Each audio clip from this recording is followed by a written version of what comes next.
కార్తికేయ, అక్షరెందుకు అంత కంగారుగా ఉంది?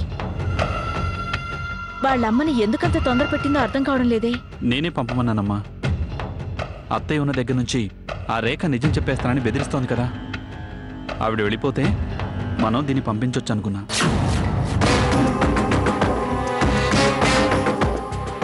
అమ్మా, అక్క, అమ్మా అక్షర,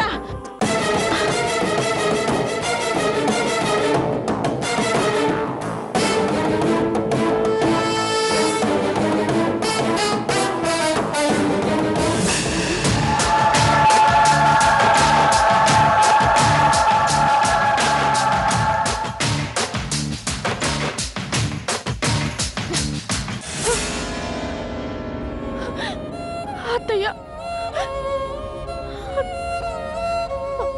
అత్తయ్య, ఎంత పని చేశారు అత్తయ్య?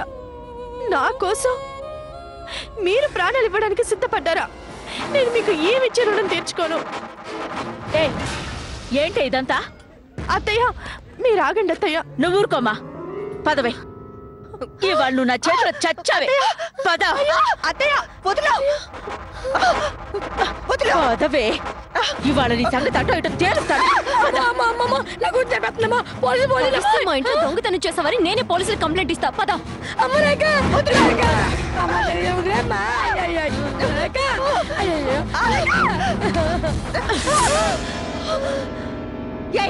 జగదీశ్వరి, ఏంటి కేకలేస్తే భయపడతాననుకున్నావా?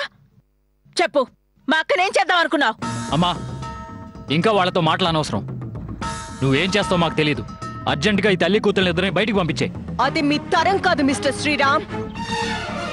ఇక్కడ దాకా వచ్చిన తర్వాత ఇంకెవరికి భయపడే ప్రసక్తే లేదు. వెళ్ళండి. ఇద్దరూ మీ అంతటి మీరే ఇంట్లోంచి బయటికి వెళ్తారా? సరే, లేదంటే నేనే మెడబట్టుకుని బయటికి గంటేయాల్సి వస్తుంది. ఆగండి.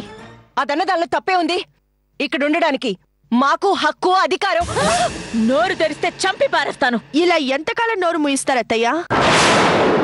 దాని నోరు ముయ్యక్కర్లేదత్తయ్యా. నేనే ఇప్పుడు నోరు తెరుస్తున్నాను.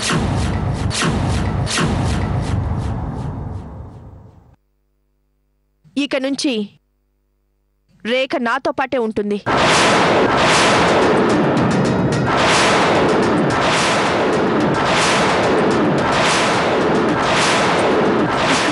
ఏం మాట్లాడుతున్నావో నీకు తెలిసే మాట్లాడుతున్నావా? వద్దు లేఖ,